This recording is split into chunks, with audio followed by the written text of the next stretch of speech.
prices of New York City apartments are plummeting. And for the first time since the Great Recession that started in 2008, we're in a renter's market. But what does that actually mean? And are these low rents something that first-time renters and current New Yorkers should take advantage of? That's exactly what we're gonna talk about.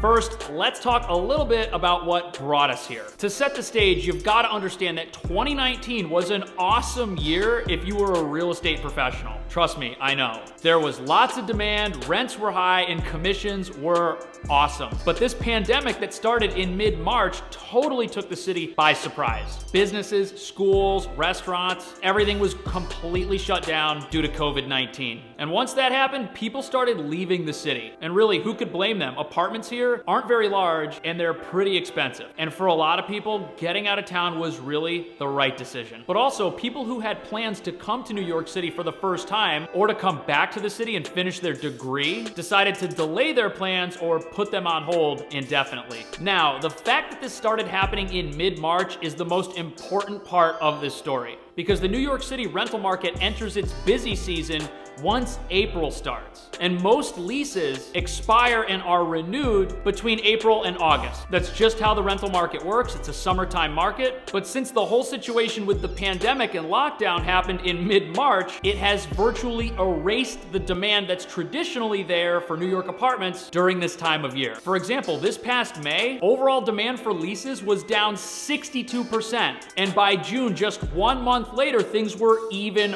worse. And by the end of the month, vacancies were 85% higher than they were last year. So yeah, the market is in a really bad place, but certain types of apartments are actually getting hit harder than other types. And since we've got a virus that spreads pretty easily from person to person, and since health experts are advocating social distancing, it should really come as no surprise that people are less interested in living with roommates as they used to be. And for that reason, 3 and 4 bedroom apartments are really taking a beating. Leasing activity for this type of apartment is down 71% across the board. And I can actually verify this from personal experience because I do a lot of work in Lower Manhattan by New York University. And traditionally, this large type of apartment has been in really high demand. But this year, that is not the case. There are places that are on the market right now that have had price drops of almost $2,000 a month, and they're still empty. And in past years, these were places that people fought over and rented right away. And another thing that hurts this specific type of apartment is the fact that a lot of colleges have moved their coursework online, and a lot of jobs are now remote. And for that reason, many students and graduates aren't jumping on the chance to have a room that's 8 by 8 and costs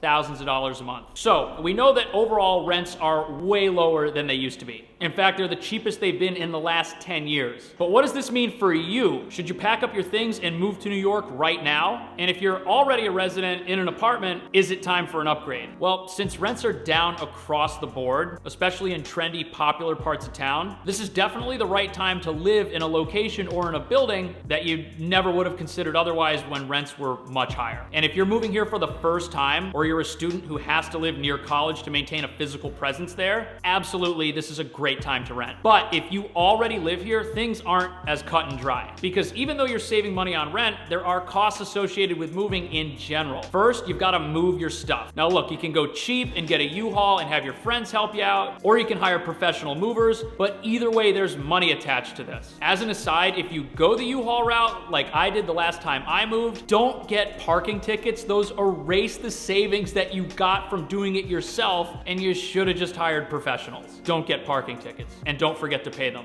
Also, you've got to consider how much money you've got saved up to make a move in the first place, because you've probably got a security deposit with your current apartment if you're a renter here already, and if you don't have enough money saved up, you might not be able to pay for your new place until you get a refund of your deposit from your current place. And that might impact what type of move you decide to make, or if it's even feasible at all. Last but not least, let's talk about furniture. If you're a renter here already and you're upgrading, chances are the new apartment's gonna be larger or have a different layout than your current place. And that probably means you're gonna have to get new furniture. And to really decide if this is gonna pay off for you right now, you've gotta take all the costs into consideration. And you've also gotta consider the type of apartment that you're going for. If you're gonna rent a 1-bedroom instead of a 3-bedroom, the savings might be a lot lower than it could be if you were living in a multi-person apartment.